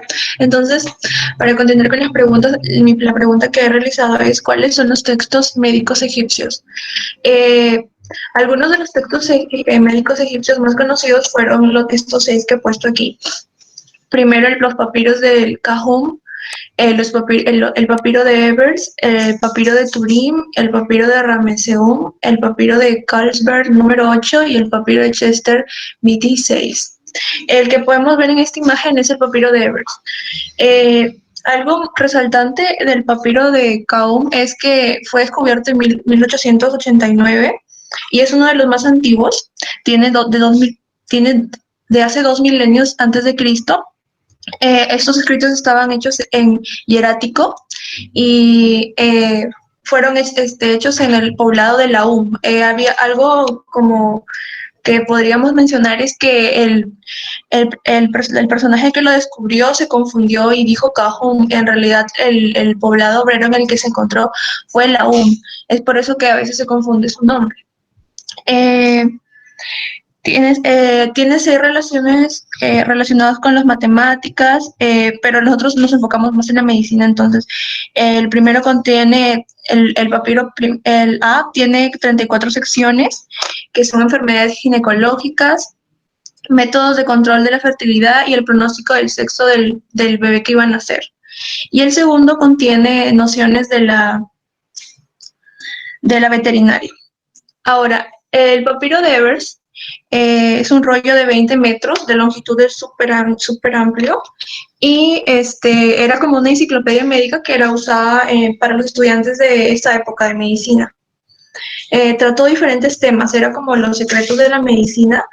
Constaba de 870 casos de medicina general, enfermedades de sistemas, de los ojos, de la piel, de las extremidades, pero obviamente eran matizadas con elementos mágicos y religiosos, porque habían cosas que ellos no entendían y las relacionaban con los dioses, como lo mencionó mi compañero. El papiro de Turín también era un papiro del Imperio Medio y hablaba acerca de las mordeduras de serpientes y de las enfermedades de los ojos. El papiro de Rameseum. También fue descubierto en 1896. Tiene tratados acerca de la ginecología. El cuarto y el quinto trata acerca de la artritis. El papiro de Carlsberg número 8 se refiere a enfermedades oculares y obstétricas, y el papiro de Chester BT 6 actualmente se encuentra en el Museo Británico. Es también del Imperio Medio y es un tratado de proctología que tendría que ver con lo que es colon, recto y ano. Entonces, algo que dijo Heródoto acerca que era muy cierto de la cultura egipcia es que en Egipto la medicina, como los oráculos, estaba especializada. Había un médico para cada enfermedad y no existe la medicina general. En todas partes hay un gran número de médicos. Unos se ofrecen como médicos para la vista, otros para la cabeza y otros para los dientes, otros para el vientre y otros para enfermedades internas. Esto cabe resaltar que hay que siempre mencionar que la medicina egipcia era muy especializada, ya se estaban empezando a especializar como lo vemos ahora en la actualidad. Mi siguiente pregunta es, ¿cuáles son los pasos que se realizaban en el acto médico egipcio? Que tiene mucho como correlación a lo que hacemos hoy en día. El primer paso era la recolección de datos. El segundo paso era una observación detallada. El tercer paso se establecía un diagnóstico y luego se daba una indicación de tratamiento. En la recolección de datos, el doctor, antes, bueno, siempre este médico era tratado como una persona, una deidad, por así decirlo. Cuando él llegaba, lo hacía, llegaba a la casa del paciente y se presentaba con una ceremonia correspondiente. Entonces iniciaba el acto médico y este llegaba y empezaba la recolección de datos. Aquí se daba una interrogación de dolencias y síntomas. Bueno, en el siguiente paso, que es la observación detallada, el médico le revisaba al paciente la piel, los ojos, el sudor, la respiración, y en esta parte también hacía algunas maniobras, como girar el cuello, las extremidades, con el objetivo de revisar si había alguna herida o algo así para poder diagnosticar bien. Luego de esto se establecía el diagnóstico de acuerdo a su experiencia y a toda su experiencia anterior que él había experimentado, y en el último paso de la indicación de tratamiento. Aquí se daban instrucciones precisas y se daba un pronóstico. Cuando el médico no tenía mucha esperanza de que su tratamiento fuera a surgir efecto, les decía al paciente que o sana o muere. Y esto también calificaba su pronóstico en leve, reservado o grave. Y siempre tenía que clasificar las enfermedades por las enfermedades que podía tratar, el padecimiento que quería combatir y la desgracia que escapaba de sus conocimientos y experiencias. Y algo característico que siempre decía el paciente después, al final de terminar todo el acto médico, decía: yo soy aquel a quien Dios quiere mantener con vida. Era como que algo que siempre se decía. En las imágenes de aquí abajo se ve que un médico está como examinándole los ojos a este paciente, y aquí como una persona tiene como en sus manos 2 vasijitas que pondrían a ser como alguna medicina o hierba que se les había recetado a estos pacientes y le iban a dar. Algo que también me llamó la atención fue que en los casos en los que la dolencia no podía ser tratada, se le colocaba al enfermo lo más cercano posible y se dejaba su curación a manos de la Suprema Guaritrix. Y algo que también es destacable es que el espíritu de observación de estos antiguos profesionales permitió la acumulación de interesantes experiencias, aprendiendo del acierto y del error. Conocieron las propiedades curativas de muchas drogas y sabían de las ventajas del reposo y de los cuidados para acelerar la recuperación del paciente, y de la importancia de la higiene para prevenir las dolencias. Algo que también dijo Heródoto fue que por esta causa que los egipcios eran muy atentos a su salud, ellos provocaban cada mes durante 3 días seguidos evacuaciones por medio de vómitos y lavativas, pues creen que las enfermedades del hombre son debidas a los alimentos. Gracias a estos cuidados y al clima, que los egipcios pasan a ser, después de los libios, los más sanos de todos los hombres. Eso es todo con respecto a mi pregunta. Ahora le voy a dar pase a mi compañera, que va a realizar la pregunta 5. Muy bien.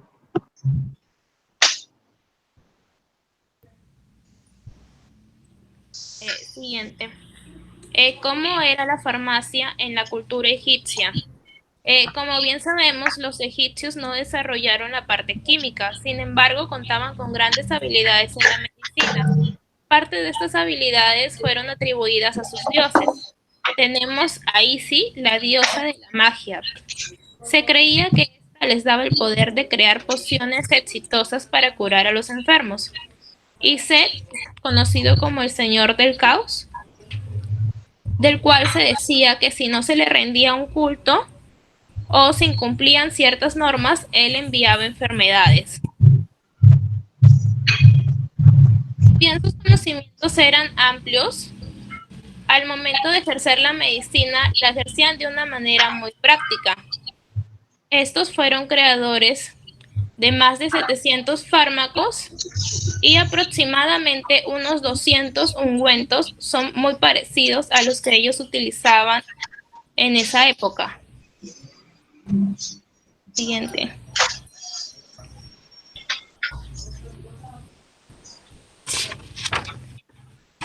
Camila, siguiente.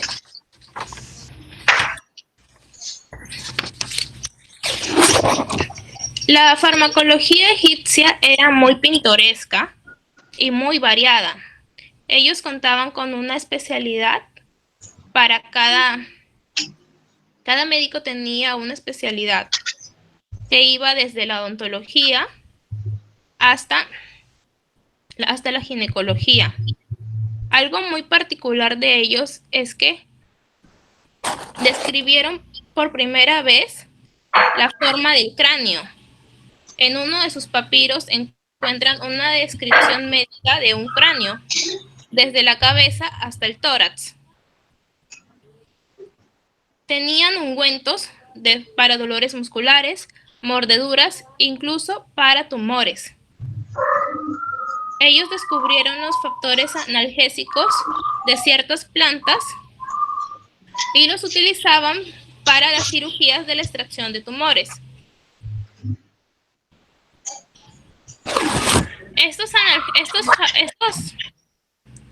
Los egipcios utilizaban salas farmacéuticas en sus templos, o sea, los ungüentos no podían ser preparados en sus casas, ni en un lugar que está desinfectado para crear sus drogas vegetales y preparados de animales.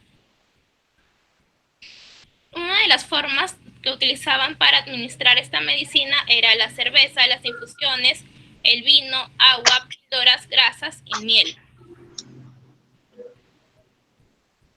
Siguiente.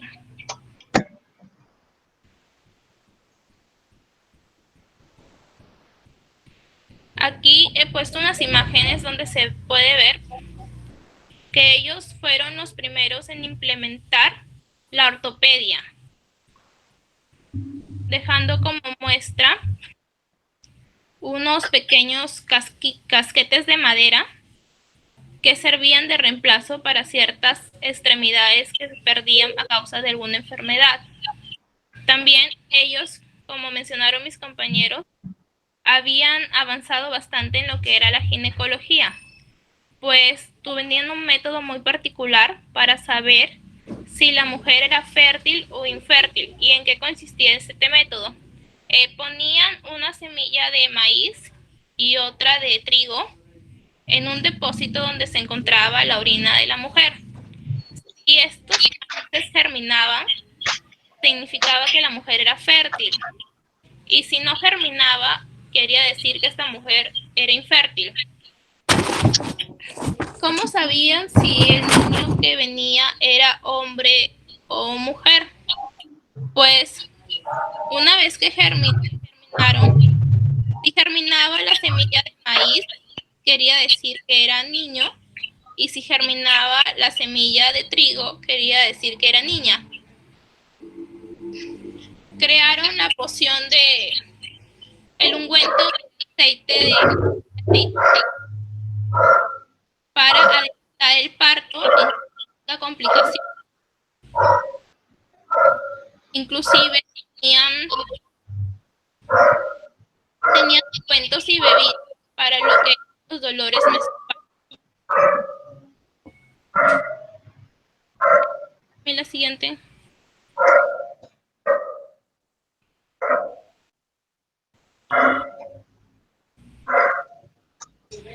¿Cuál fue el legado de la medicina egipcia? Lo que nos dejaron los egipcios. Mila Paz.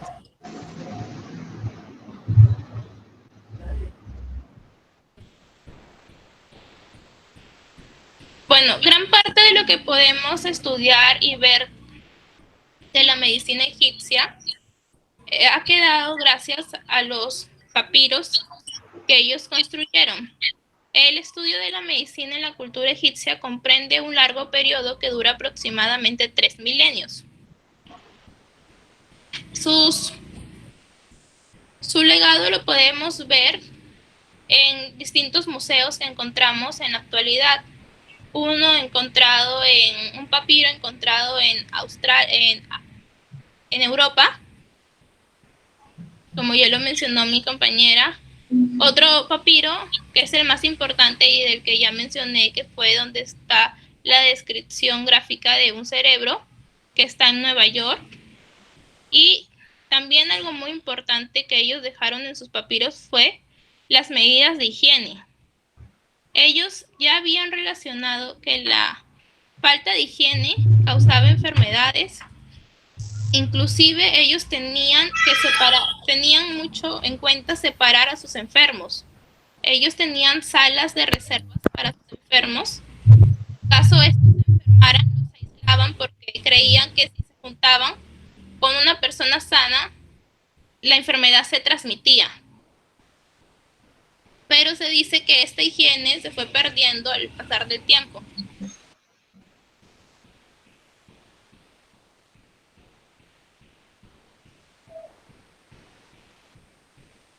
Ahorita le doy pase a... No, siguiente.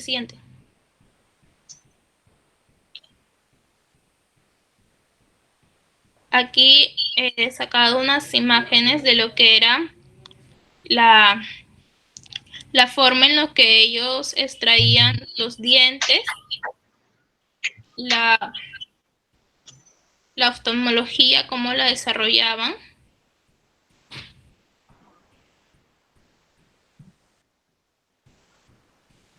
Y nada más. Sí, le doy pase a mi compañero que empezará con la otra pregunta. Buenos días. Continuando con la medicina griega, siguiente.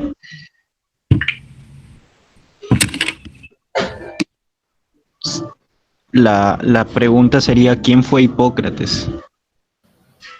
Hipócrates era un médico griego nacido en la isla de Kos, en Grecia, en el año de 460 a.C. Fue visto como el médico más grande de todos los tiempos y basó su práctica médica en la observación y el estudio del cuerpo humano. Además, rechazó los puntos de vista de sus contemporáneos que consideraban que la enfermedad era producida por supersticiones, como la posesión por espíritus demoníacos o la caída del favor de los dioses, y sostuvo que la enfermedad tenía una explicación física y racional. Por esto se le considera el fundador de la medicina. Hipócrates además sostenía que el cuerpo debe ser tratado como un todo y no como una serie de partes, describiendo con cuidado los síntomas de la neumonía, así como la epilepsia en los niños. Mantenía que el proceso de la curación natural podía obtenerse por medio del reposo, una dieta adecuada, un aire fresco y limpieza corporal. También notó que había diferencias individuales en la severidad de los síntomas de enfermedades y que algunos individuos la resistían mejor que otros. Fue el primer médico que tuvo la idea de que los pensamientos, ideas y sensaciones provenían del cerebro y no del corazón, como muchos de sus contemporáneos creían.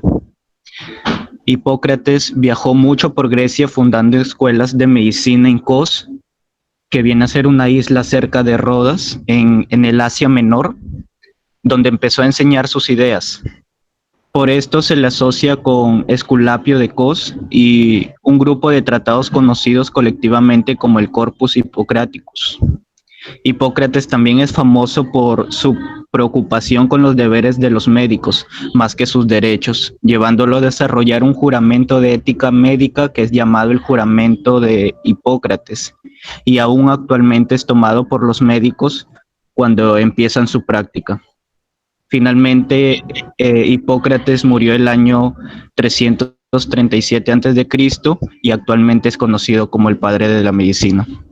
Entonces, en resumen, ¿quién fue Hipócrates? Hipócrates fue un médico de la antigua Grecia, clasificado como una de las figuras más destacadas de la historia de la medicina, considerado como el padre de la medicina. Siguiente. Entonces, ahí hay varias preguntas, ¿verdad? Para el balotario. Claro. ¿O lo han considerado eso como pregunta 7? Sí, eso como en general. Ya en el balotario lo dividiríamos en preguntas más específicas. Muy bien. Continúa, hijo. Ya, siguiendo con la siguiente pregunta es, ¿qué es el juramento hipocrático? El juramento hipocrático es un compromiso que hacen las personas que se gradúan en las carreras de medicina humana. Tiene un contenido de carácter solo ético porque orienta al médico en la práctica de su profesión. En su forma original, regula las obligaciones hacia el maestro y su familia, hacia los discípulos, hacia los colegas y hacia los pacientes. A partir del siglo XIX empezó a ser frecuente y popularizándose de forma universal la realización de este juramento basado en un texto modernizado. El juramento hipocrático es la tradición más duradera en la historia de la medicina. Este juramento fue escrito como un lineamiento de ética médica y aunque las palabras exactas han cambiado con los tiempos, el contenido general es el mismo. Un juramento de respeto para aquellos que impartieron sus conocimientos sobre la medicina y para los pacientes, así como la promesa de tratarlos con el mejor conocimiento médico. La organización del juramento está dividida en dos partes. La primera parte especifica los deberes del estudiante hacia su maestro y sus obligaciones al transmitir el conocimiento médico, mientras que la segunda parte es un breve resumen de la ética médica. Sin embargo, como esta segunda parte no es consistente con los principios y prácticas del propio Hipócrates, se ha supuesto que él no fue el único que lo redactó. Dicho juramento ha sido actualizado en distintas ocasiones por la Asociación Médica Mundial, que viene a ser una organización internacional que busca representar a la profesión médica. La primera actualización importante, conocida como la Declaración de Ginebra, se dio durante la segunda asamblea de la Asociación Médica Mundial en 1948. Como reacción ante los crímenes médicos cometidos durante la Segunda Guerra Mundial. Posteriormente, la Declaración de Ginebra fue enmendada en las asambleas de la Asociación Médica Mundial en 1968, 1983 y 1994, y fue revisada editorialmente por el Consejo de la Asociación Médica Mundial en el 2005 y en el 2006. Finalmente, un grupo de trabajo ad hoc realizó modificaciones que fueron aprobadas por la Asamblea de la Asociación Médica Mundial en el 2017, siendo esta la versión actual del juramento hipocrático. Y en la siguiente diapositiva voy a mencionar los cambios que se han dado de este juramento. Siguiente, por favor.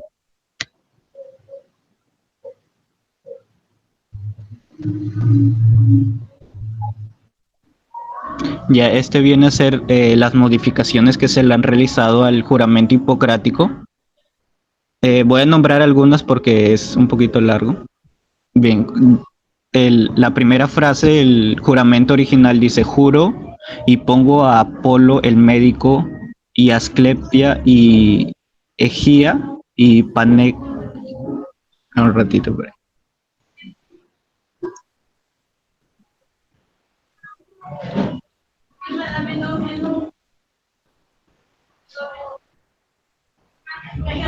Ya. Y Panequea, y a todos los dioses y diosas como testigos, dar cumplimiento en la medida de mis fuerzas y de acuerdo con mi criterio a este juramento y compromiso. En la actualización de la Declaración de Ginebra, que fue en el 2017, se resumió a: prometo solemnemente dedicar mi vida al servicio de la humanidad.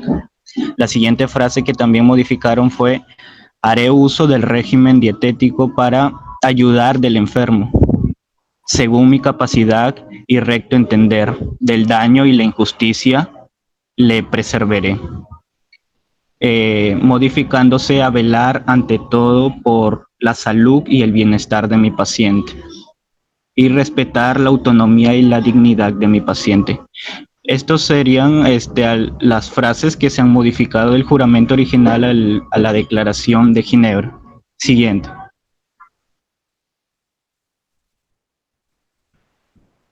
Siguiente. Ahí están otras también las frases finales del juramento. Siguiente.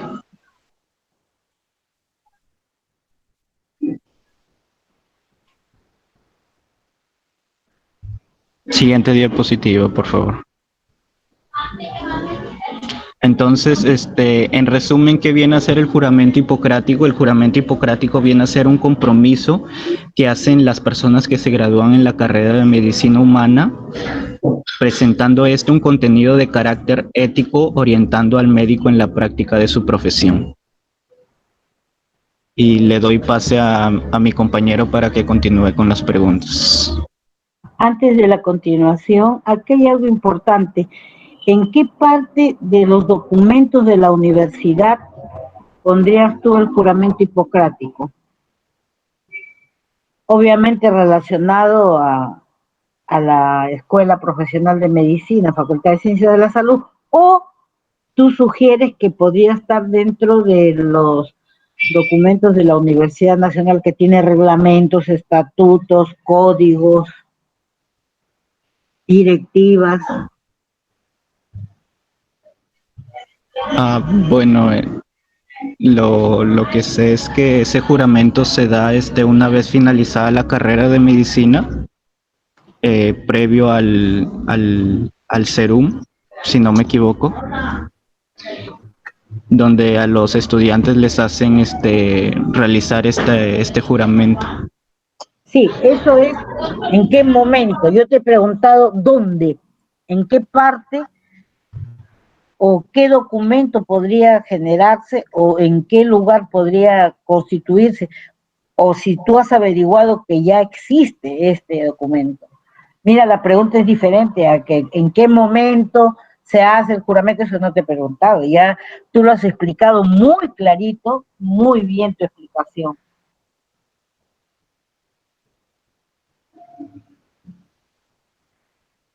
¿Alguien de tu grupo que quiera aportar?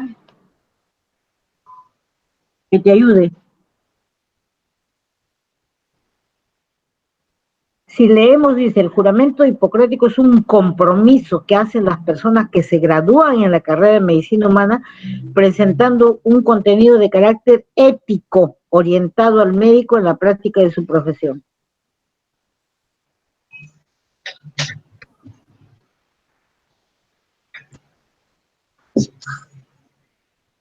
Nadie de tu grupo, entonces voy a decirlo yo.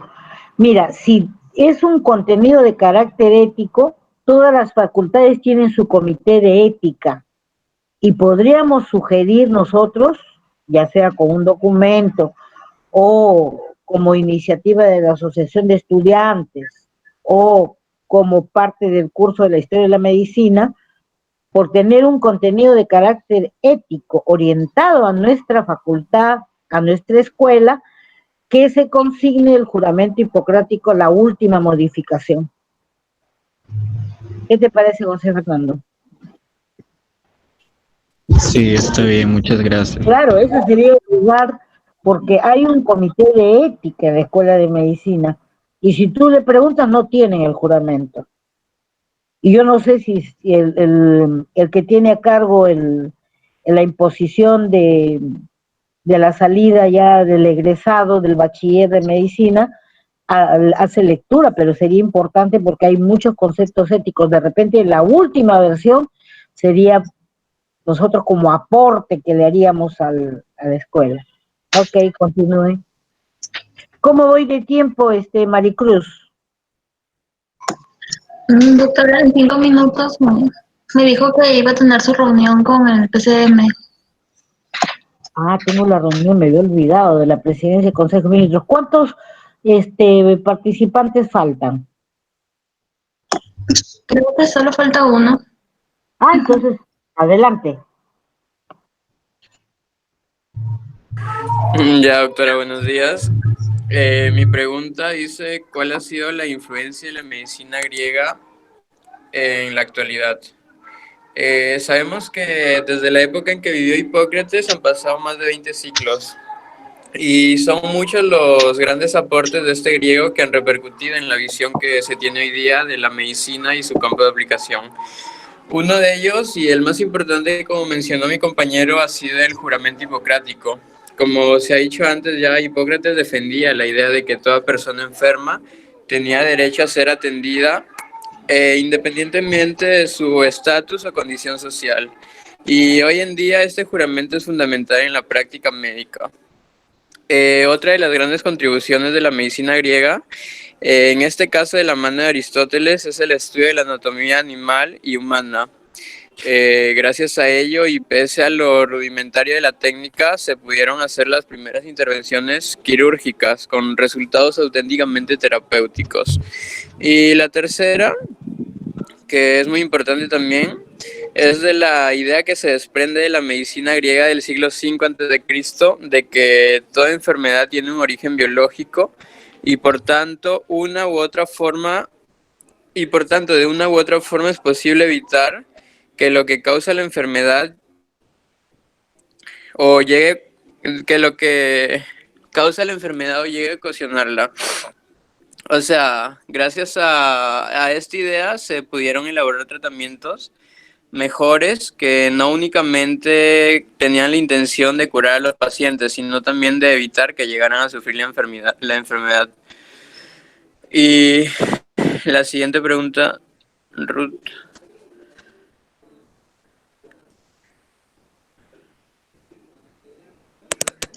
Ya en esta pregunta les voy a hablar de la denominación que les dieron a los sanadores de esa época.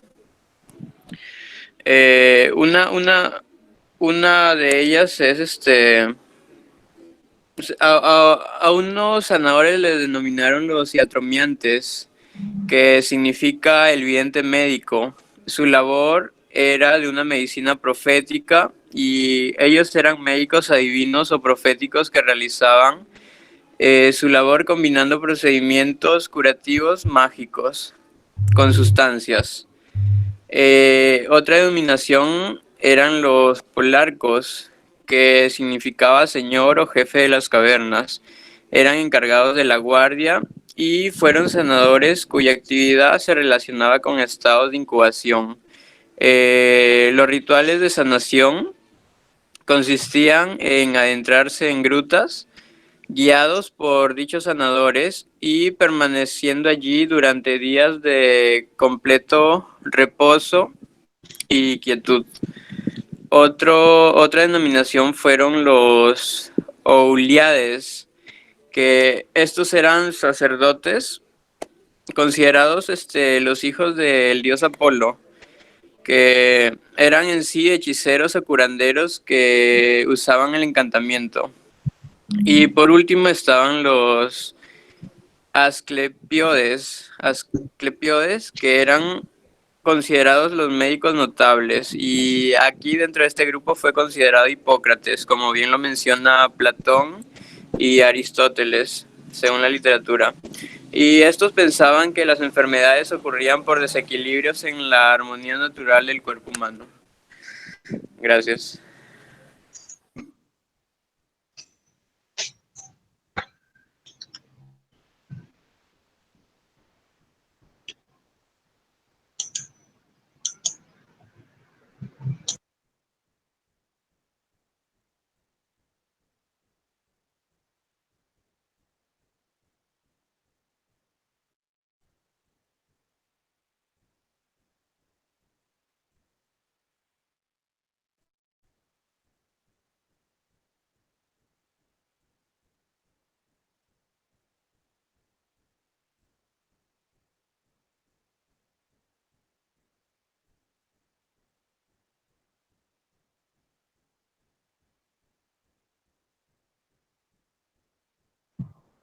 Hola, creo que hay problemas de audio. No sé si me están escuchando, delegada. Ya se le escuchó, doctora. Ah, perfecto.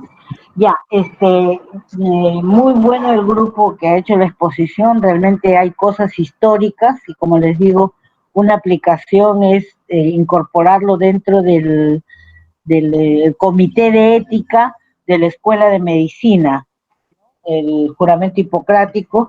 Y las preguntas, hay varias que tienen 2 o 3 adicionales que tu compañero me dijo que iban a sacar, y eso lo tienen que compartir en Word para conocimiento de todos los compañeros, los que han presentado también, todos los grupos que han hecho sus presentaciones. Nos quedan pendientes grupos y eso lo vamos a asignar en la siguiente unidad, ahora no. Sin embargo, queda pendiente la exposición del grupo de la cápsula del tiempo. ¿Hay algún representante?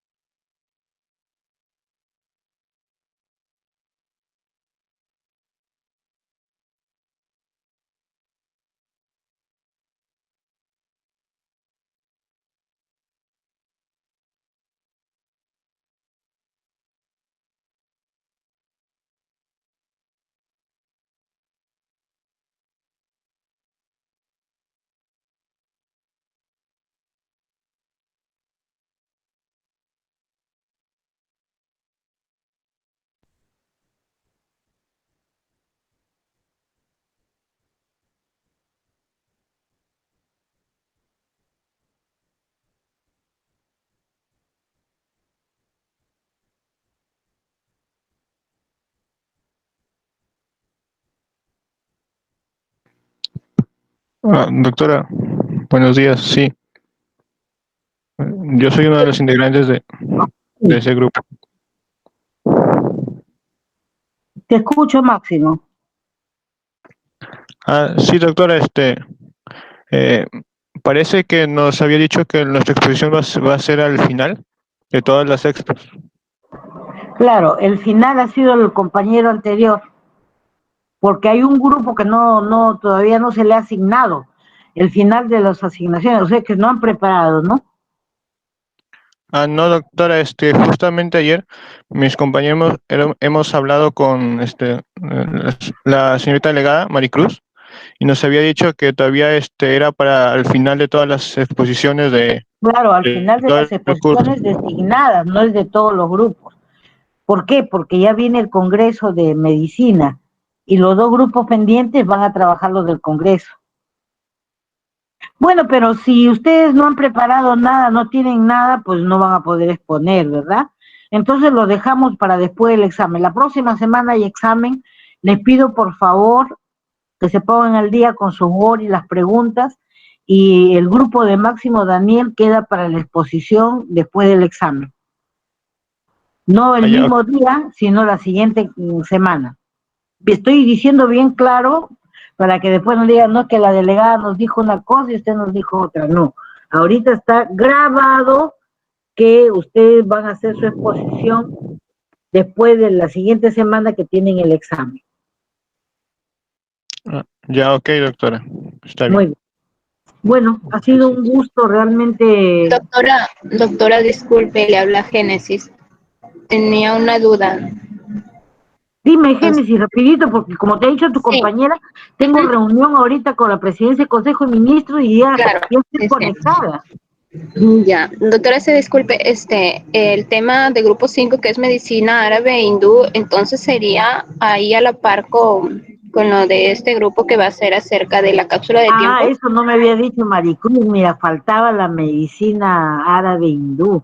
Ya sería a la par con Máximo Daniel, no entraría en el examen. Ya, doctora. Gracias, Génesis, por tu pregunta, pero no me había informado, solamente me había informado que quedaban pendientes 3 alumnos, que era lo de la cápsula del tiempo. Y yo estaba un poco apresurada con ese grupo.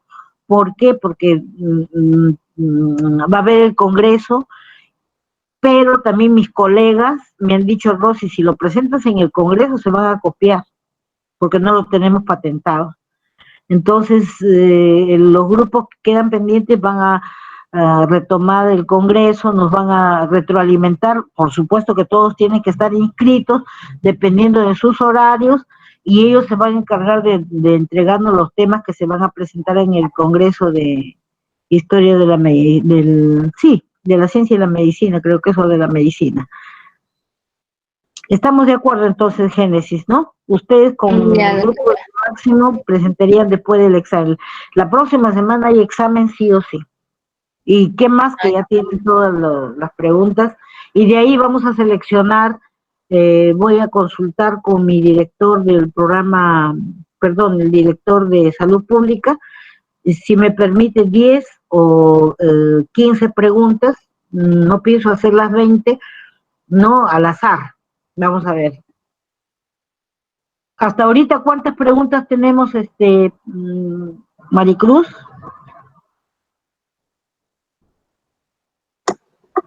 55. Ya, yo voy a poner 5 más para que sean 60. Está pendiente todavía del último grupo, ¿no? Sí, con los del último grupo son 55. Pero recuerda que yo le hice observaciones a los que ponían y podían tener ahí 2 preguntas. De todas maneras, si faltara para completar los 60, las pongo yo. ¿Ya? Así quedamos, chicos, que pasen un buen fin de semana. Nos vemos el próximo viernes para el examen. Un abrazo.